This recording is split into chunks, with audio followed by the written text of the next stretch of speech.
জনের 14 অধ্যায়ের 16 অনুচ্ছেদ, ঠিক 16 আছে? নম্বর না, 6 নম্বর অনুচ্ছেদ, 16 নম্বর না। সরি মিস্টার নায়েক, আমাকে বাইবেল শেখানো লাগবে না। আমরা আপনার ভুল ব্যাখ্যাগুলো শুনে আমাদের ওয়েবসাইটে সেটার উত্তর দেব। ভালো কথা ভাই, আপনি উদ্ধৃতি দিচ্ছেন, আপনার ব্যাগে তো বাইবেল আছে তাই না? ব্যাগ থেকে বাইবেলটা বের করে দেখেন, এটা গসপেল অফ জনের 14 নম্বর অধ্যায় 6 নম্বর অনুচ্ছেদ, 16 নম্বর না।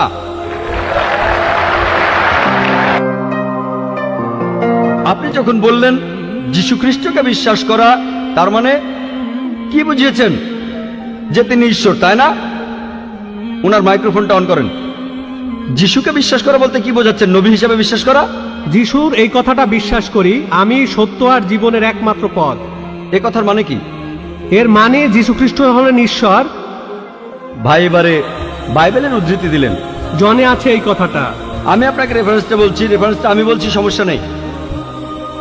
রেফারেন্সটা কি? জনের 14 নম্বর অধ্যায়, আপনিই বললেন। অনুচ্ছেদ? আমাকে বাইবেল দেখে বলতে হবে। জনের 14 অধ্যায়ের 16 অনুচ্ছেদ, ঠিক 16 আছে? নম্বর না, 6 নম্বর অনুচ্ছেদ, 16 নম্বর না। সরি মিস্টার নায়েক, আমাকে বাইবেল শেখানো লাগবে না। আমরা আপনার ভুল ব্যাখ্যাগুলো শুনে আমাদের ওয়েবসাইটে সেটার উত্তর দেব। ভালো কথা ভাই, আপনি উদ্ধৃতি দিচ্ছেন, আপনার ব্যাগে তো বাইবেল আছে তাই না? ব্যাগ থেকে বাইবেলটা বের করে দেখেন, এটা গসপেল অফ জনের 14 নম্বর অধ্যায় 6 নম্বর অনুচ্ছেদ, 16 নম্বর না।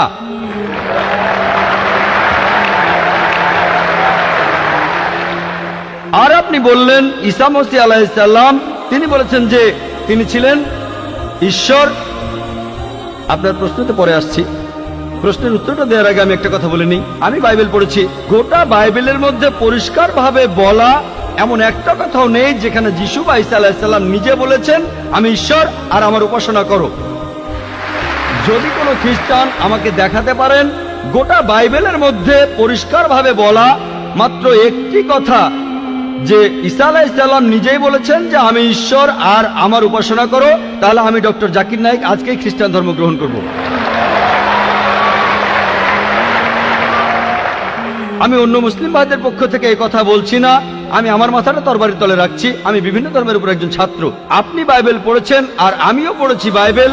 আপনি বললেন যে আপনাকে বাইবেল শেখানো লাগবে না। ঈসা আলাইহিস সালাম এই কথা নিজেই বলেছেন, সত্যকে খোঁজো, সত্যই তোমাকে মুক্ত করবে। ইনশাআল্লাহ আজকে আপনি সত্য দেখবেন আর ইনশাআল্লাহ সত্য আপনাকে মুক্ত করবে।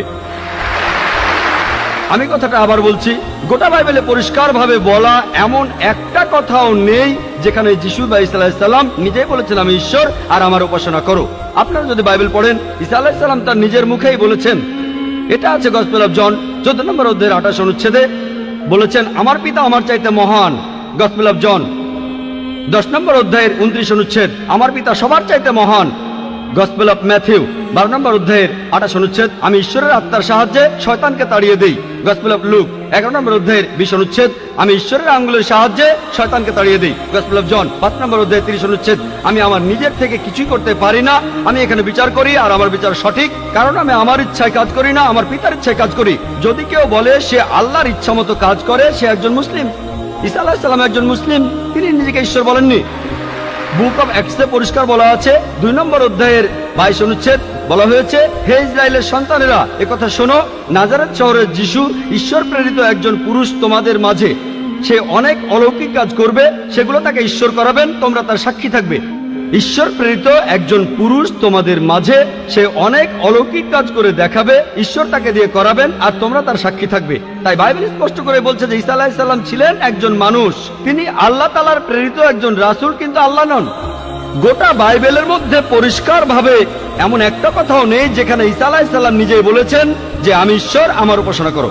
আপনি একটা উদ্ধৃতি দিয়ে সেটা প্রমাণ করতে চাইলেন যে গসপেল অফ জন 14 নম্বর অধ্যায়ের 6 অনুচ্ছেদে বলা হয়েছে যিশু বা ঈসা আলাইহিস সালাম নিজেই বলেছেন আমি সত্য আর জীবনের একমাত্র পথ, আমাকে ছাড়া আমার পিতার কাছে কেউ যেতে পারবে না। এখানে প্রসঙ্গ ছাড়া উদ্ধৃতি দিচ্ছেন। লোকজন পবিত্রকরণের আয়াত নিয়ে প্রসঙ্গ ছাড়া উদ্ধৃতি দেয় দুর্নাম করতে। একইভাবে খ্রিস্টান মিশনারিরা বাইবেলের প্রসঙ্গ ছাড়া উদ্ধৃতি দেয়। আপনাকে একটা সত্য কথা বলি, আপনার বাইবেলটা খোলেন, যদি সন্দেহ থাকে বাইবেলটা খোলেন, প্রসঙ্গ জানতে 1 নম্বর অনুচ্ছেদটা পড়েন। গসপেল অফ জন 14 নম্বর অধ্যায়ের 1 অনুচ্ছেদ বলছে যে তোমরা ভয় পাচ্ছ কেন? যিশু বা ঈসা আলাইহিস সালাম বলছেন যদি তোমরা ঈশ্বরকে বিশ্বাস করো তাহলে আমাকে বিশ্বাস করো। আমার পিতার রাজ্যে অনেক প্রাসাদ আছে, আমি সেখানে গিয়ে তোমাদের জন্য জায়গা তৈরি করব। আমি যখন যাব আমি তখন বলবো। শিষ্যরা বলল, আপনি কোথায় যাবেন? তোমরা জানো না আমি কোথায় যাব? তারা বলল না। তখন শিষ্যরা বলল যে আমাদের পথ দেখান, আপনি যেখানে যাবেন। তখন যিশু আলাইহিস সালাম বললেন, আমি সত্য আর জীবনের একমাত্র পথ। শিষ্যরা তখন বলল ঈসা আলাইহিস সালামকে যে আমাদের সেই পথ দেখান।